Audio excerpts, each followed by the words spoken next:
Federal. No dia 18 de março deste ano, o programa Fantástico da Rede Globo veiculou extensa reportagem sobre práticas corruptas do mercado de fornecedores de hospitais públicos.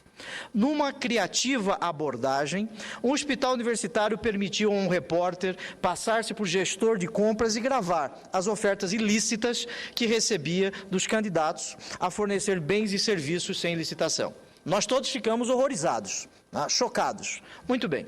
A revelação dos fatos gravados logo provocou reações bastante ruidosas, senhora presidente. Abriram-se inquéritos para apurar criminalmente os fatos, iniciaram-se auditorias nos contratos que as empresas pilhadas nas condutas ilícitas mantêm com a administração federal.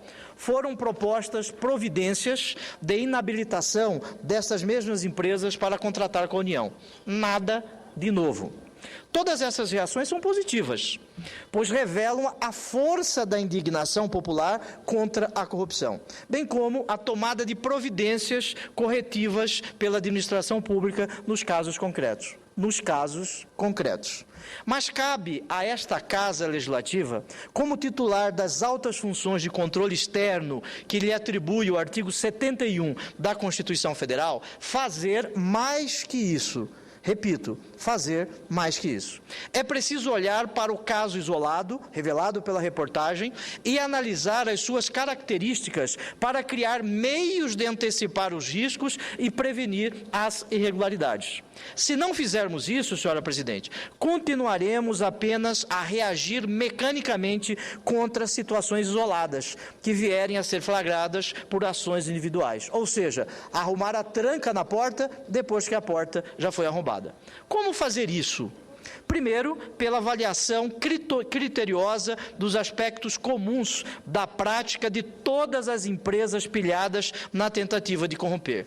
Que aspectos seriam esses, senhora presidente, que todos têm em comum, que todos os casos têm em comum? Primeiro, todos os casos foram de dispensa de licitação. Repito, dispensa de licitação por uma suposta situação de emergência, situação em que cabe um alto grau de discricionariedade ao gestor público para selecionar as empresas, sem os procedimentos formais de licitação. Esta hipótese legal deveria ser utilizada apenas em casos excepcionalíssimos e o seu abuso apresenta riscos enormes de fraude nas compras públicas. Ou seja, o que é para ser exceção está se transformando em regra na República Federativa do Brasil. Segundo, foram esses empresários que se aproximaram dos agentes públicos com o ânimo de oferecer-lhes vantagens ilícitas, em troca de vantagens ainda maiores para suas empresas à custa dos cofres da saúde dos brasileiros. Os mecanismos de prevenção e repressão da corrupção precisam prever e tratar tão rigorosamente os agentes privados, beneficiários do ilícito, como tratam os servidores públicos que o cometem. Até porque não há corrupto sem corruptor. Terceiro, a fraude oferecida nesses casos seria tornada possível pela contratação a preços acima do custo de mercado dos bens e serviços oferecidos. Os infames, 10% ou 15%, sairiam do tesouro acrescidos, que seriam ao preço que a empresa entendesse adequados à remuneração de seus serviços.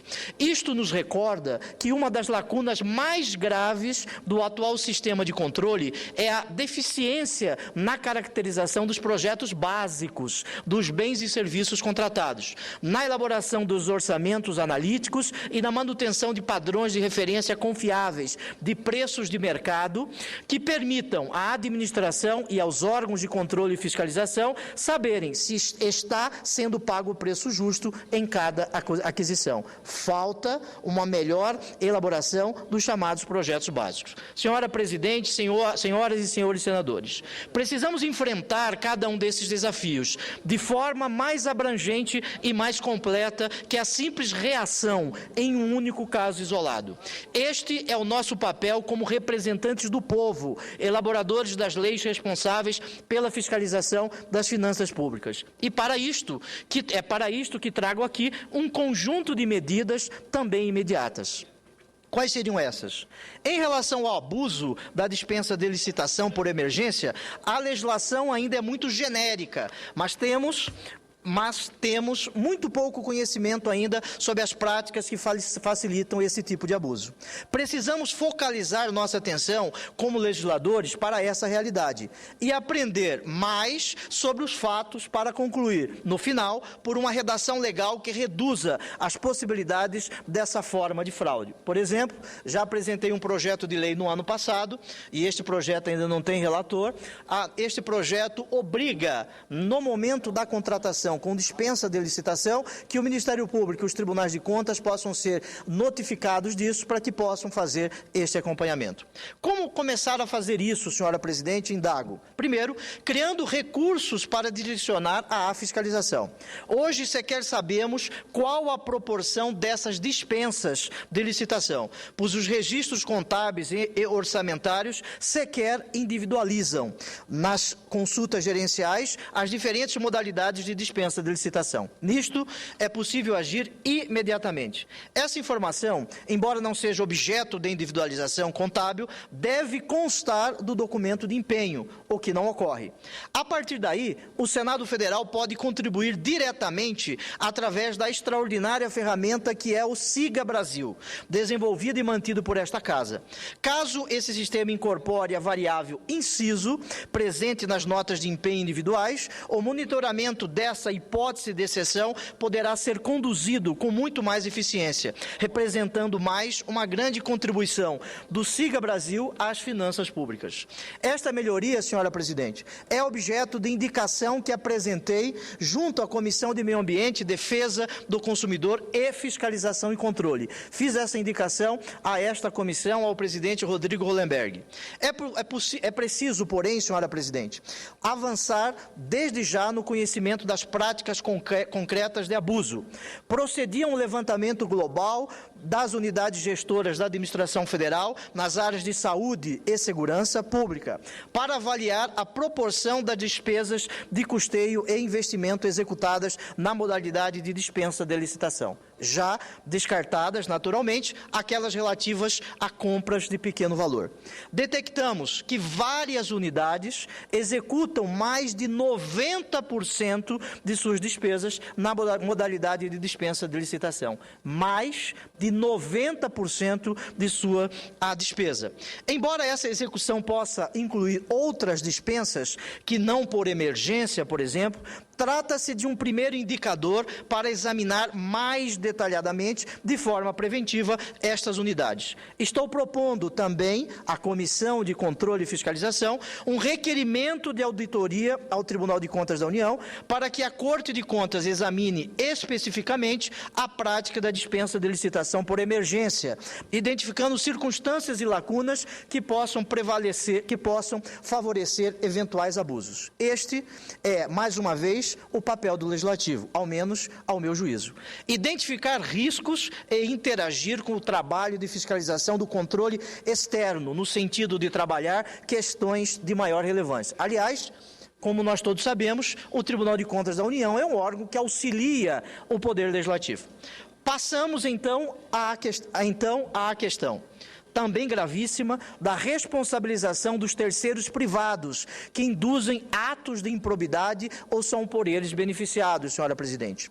São por eles beneficiados. Eu me inclinava inicialmente, senhora presidente, a desenvolver proposições legislativas sobre o tema em caráter geral. No entanto, constato que tramita na Câmara dos Deputados o projeto de lei 6.826 de 2010, elaborado pela Controladoria Geral da União, exatamente com este objetivo. Portanto, não apresento o projeto nesse sentido. Porém, muita coisa já se pode fazer no campo da definição legislativa de responsabilidade e de exigências relativas a projetos, orçamentos e critérios técnicos para contratos públicos. Comunico com grande satisfação que apresentei o projeto de lei 56, em 2012, que institui normas relacionadas à responsabilização na contratação de obras públicas e dá outras providências. poderia ser denominado de um projeto de lei de responsabilidade de obras públicas. Essa iniciativa traz um extenso conjunto de regras, dando objetividade e precisão à gestão desse tipo de contrato. Uma proposição, registro com satisfação, que contou com a colaboração de vários especialistas em fiscalização de obras públicas em diferentes tribunais de contas do país, que nós nos reunimos aqui por várias vezes para debater junto com o Instituto Brasileiro de Auditorias de Obras Públicas, o chamado IBRAOP, na construção deste projeto. E não poderia deixar de fazer referência ao senador Jefferson Praia, do PDT, que nos antecedeu na bancada do PDT, que também contribuiu e iniciou este debate sobre a responsabilização dos agentes privados na prática de ilícitos. Encerro, senhora presidente, que proponho neste PLS 56 que vá se aplicar imediatamente às obras públicas e poderá ser levado poderá ser debatido em audiências públicas para que nós possamos aprimorá-lo. E já parto para o final, senhora presidente, e requeiro na forma do regimento que meu pronunciamento possa constar como lido por inteiro.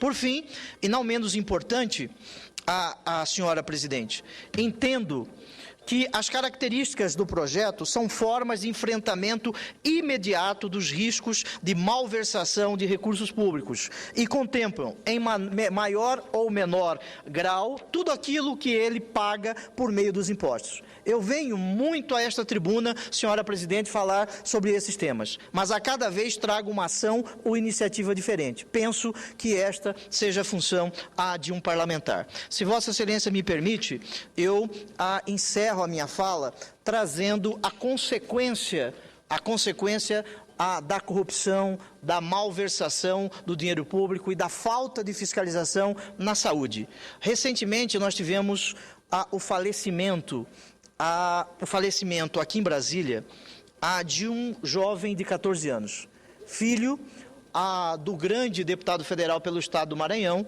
Flávio Dino, que faleceu de forma estranha, para se dizer o mínimo, no Hospital Santa Lúcia, aqui no Distrito Federal.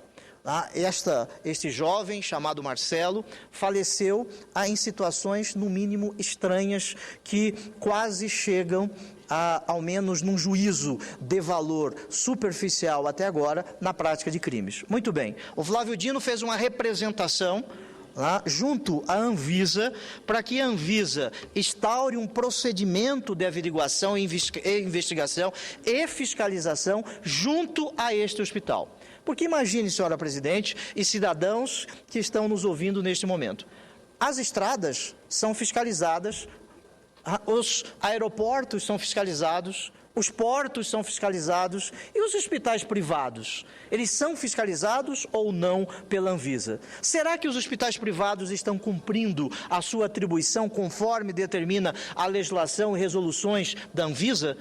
Eu comunico a esta casa que o Flávio Dino fez uma representação junto à Anvisa no sentido de fiscalizar a conduta deste hospital. E também dou ciência que estou analisando, junto com a assessoria técnica do gabinete que ocupo nesta casa, a possibilidade de nós convocarmos uma audiência pública para que possamos debater não só o papel da Anvisa na fiscalização desses hospitais privados, mas também este sistema, uma vez que nós todos sabemos que agora, num futuro bem próximo que se avizinha, nós teremos eventos internacionais no Brasil e nós precisamos saber e dar conta ao cidadão se esta agência está cumprindo a sua função constitucional. Muito obrigado, senhora presidente, pelo tempo e pela parcimônia